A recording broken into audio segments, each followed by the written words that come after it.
Love of humanity. শিক্ষার্থী বন্ধুরা, love of humanity গল্পের উপরে ভিত্তি করে 2 নাম্বার কোশ্চেনের উপযোগী যত প্রশ্ন হতে পারে কোশ্চেন আনসার মুখস্থ না করে নিজে নিজে এফএম মেথডের ফর্মুলার মাধ্যমে কিভাবে লেখা যায়, সহজ করা যায় সেটি শিখব। Question 1, why did mother Teresa win the Nobel prize? এই প্রশ্নটি অন্যান্য বোর্ডেও এসেছিল, চট্টগ্রাম বোর্ডে 2023 সালে এসেছিল। প্রশ্নটি হলো, why did mother Teresa win? Mother Teresa কেন লাভ করেছিলেন দ্য নোবেল প্রাইজ, নোবেল পুরস্কার? আগে বাংলা বুঝবো, তারপর সেই বাংলাকে ফ্রি হ্যান্ড নিজেরা ইংরেজিতে লেখার চেষ্টা করব। উত্তরে বলতে পারি, মাদার তেরেসা জাতি, ধর্ম, বর্ণ নির্বিশেষে মানবতার প্রতি ভালোবাসা ও সহানুভূতি দেখিয়েছিলেন। অসুস্থ, মৃত্যু, পথযাত্রী এবং নিঃস্ব মানুষদের প্রতি তার নিঃস্বার্থ সেবার জন্য মাদার তেরেসা 1979 সালে নোবেল প্রাইজ লাভ করেন। এবার এই প্রশ্নের আনসার আমরা কীভাবে সাজাবো এফএম মেথডের ফর্মুলার মাধ্যমে সেটি দেখব। প্রথমে বলবো, মাদার তেরেসা জাতি, ধর্ম, বর্ণ নির্বিশেষে মানবতার প্রতি ভালোবাসা ও সহানুভূতি দেখিয়েছিলেন। এই বাংলা বাক্যটিকে ইংরেজিতে রূপান্তরিত করতে হলে আমরা কোনো টেন্স কিংবা গ্রামারের আশ্রয় নেব না। আমরা এফএম মেথডের ফর্মুলার মাধ্যমে এফএম মেথডের পদ্ধতিতেই শিখব এবং সেখানে আমাদের কি করতে হয়, যে কোনো বাংলা বাক্যকে ইংরেজিতে রূপান্তরিত করতে হলে, ইংরেজিতে কথা বলতে হলে ওই বাক্যটিকে নিয়ে খেলতে হয়। খেলাটাও এক বিশেষ ধরনের খেলা।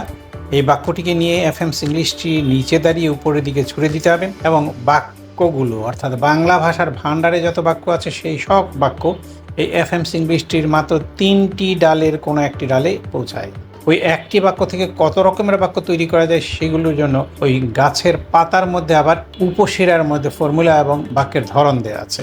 লেসনের গাড়িতে চড়ে এই বাক্যটি ওই গাছের পাতায় গিয়ে বসবে, ওখান থেকে যে ফর্মুলা আছে সেই ফর্মুলা প্রয়োগ করে সেটিকে ইংরেজিতে রূপান্তরিত করা যাবে। আর বাক্যের শেষ শব্দকে বলা হয় বাক্যের গন্তব্য। এই বাক্যের শেষ শব্দটি কী দেখো তো দেখি।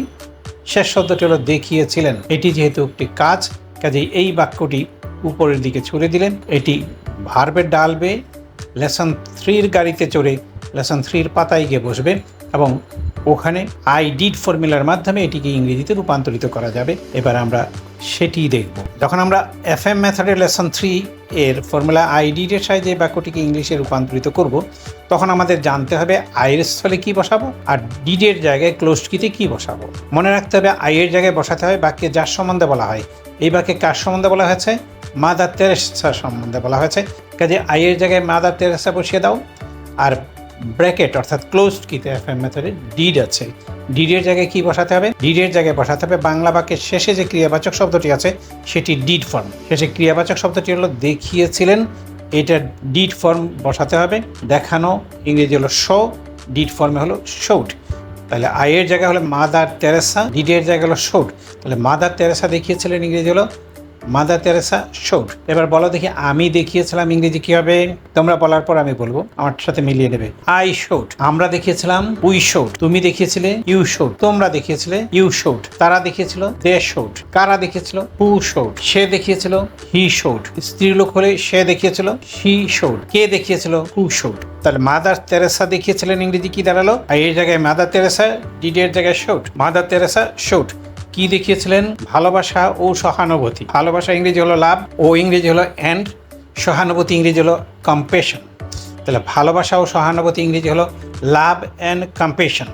এরপর থাকলো মানবতার প্রতি, ইংরেজি হলো ফর হিউম্যানিটি। মানবতার প্রতি তার মানে হলো মানবতার জন্য, ফর হিউম্যানিটি। নির্বিশেষে ইংরেজি হলো ইররেসপেক্টিভ অফ। নির্বিশেষে ইংরেজি হলো ইররেসপেক্টিভ অফ। কি নির্বিশেষে? জাতি, ধর্ম, বর্ণ। জাতি, ধর্ম, বর্ণ ইংরেজি হলো কাস্ট, ক্রিড অর রিলিজন। জাতি, ধর্ম, বর্ণ ইংরেজি হলো কাস্ট, ক্রিড অর রিলিজন। তাহলে কি দাঁড়ালো?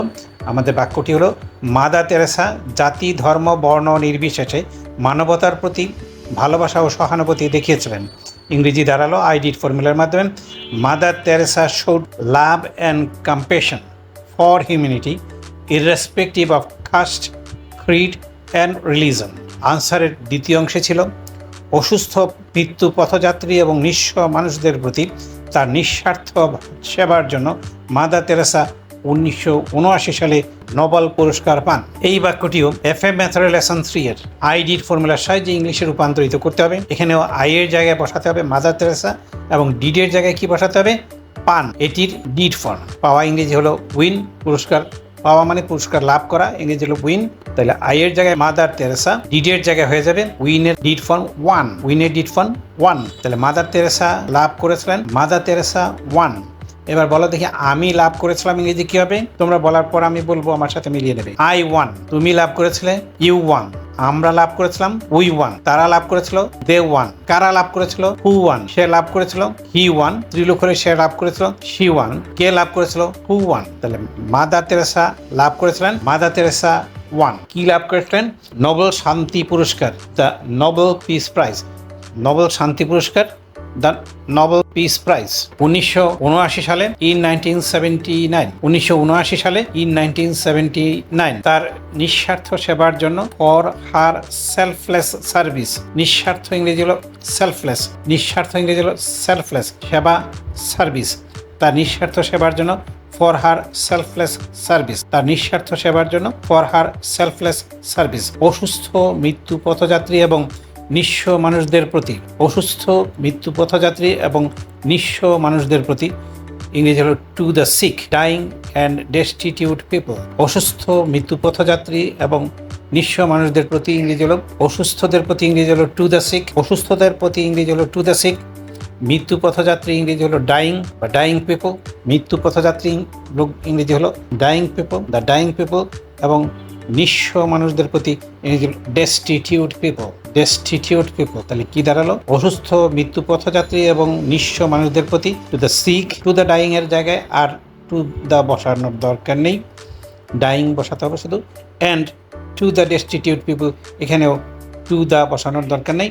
অ্যালজাব্রায় যেমন আমরা কমন নিতে শিখি, a প্লাস বি হোল স্কোয়ারের মধ্যে এ কমন নিয়ে নিলাম, ঠিক তেমনিভাবে এই টু দ্য এই অংশটুকু সিক, ডাইং এবং ডেস্টিটিউট এই তিনটি শব্দের থেকেই কমন নিয়ে শুধু একবার বললেই হয়, to the sick, dying and destitute people. Thank you.